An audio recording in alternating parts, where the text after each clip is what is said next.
Hi guys. Today we're going to be learning our last rules for exponents, and these have to do with division problems. So if the original question is a fraction, what should we do? As always, we're going to start with thinking about what this question wants us to do, and then from that we will derive what the rule is. So here I have 4 to the 5th divided by 4 to the 3rd. Now remember that an exponent is telling us how many times to write a number.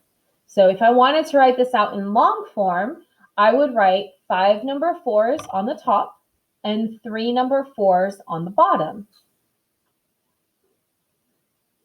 Now in a fraction, you can cancel out similar things from the top to the bottom. You do have to cancel them out one for one, so 1 4 from the top will cancel out with 1 4 from the bottom. So I canceled out the first 4s, the second 4s, and the third 4s. And then I ran out of 4s on the bottom, so I couldn't cancel anything else out. When I was done, I was left with 2 4s on the top, or 4 squared. Based on this information, we can determine that the rule is when you have a division problem and the bases are the same, that means that these were both the number 4, then you can subtract your exponents. Remember, the blue sentence is the most important sentence from this video. And then we have the pink rule. Now, it is important on these subtraction problems, order matters. So you always have to do the top exponent minus the bottom exponent. So in this example, I would do 5 minus 3, which is 2. In our pink one, I did m minus n. So again, always top minus bottom. Let's take a look at some more examples. In this problem, I have a common base. These both have a letter x. So that means I can combine them together.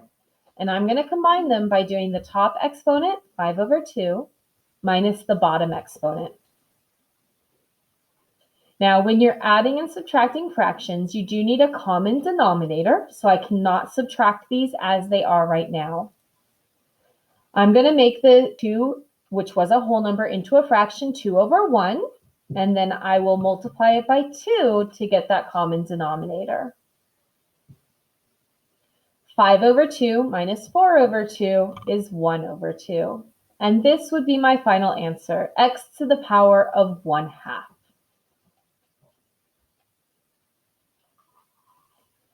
Let's try one more together.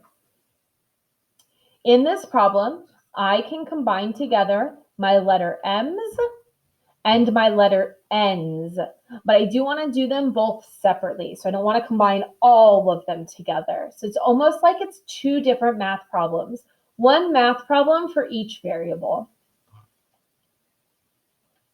For my letter m's, I'm going to do the top number 2 minus the bottom number 5. And then for my letter n's, I'm going to do the top number 4 minus the bottom number 3. Top minus bottom. For my m's, I get an exponent of -3. And for my n's, I get an exponent of +1. Now, we talked about earlier this week that for a final answer, you cannot have a negative exponent. So I will need to take my m and I'm going to drop it below a fraction bar because it had a negative exponent. Also, for a final answer, you don't need to write the exponent if it is a 1. So I'm going to go ahead and just completely drop that number 1 from the letter n. And my final answer for this question is n over m to the 3rd. Notice that the 3 changed to a positive. This concludes our first video.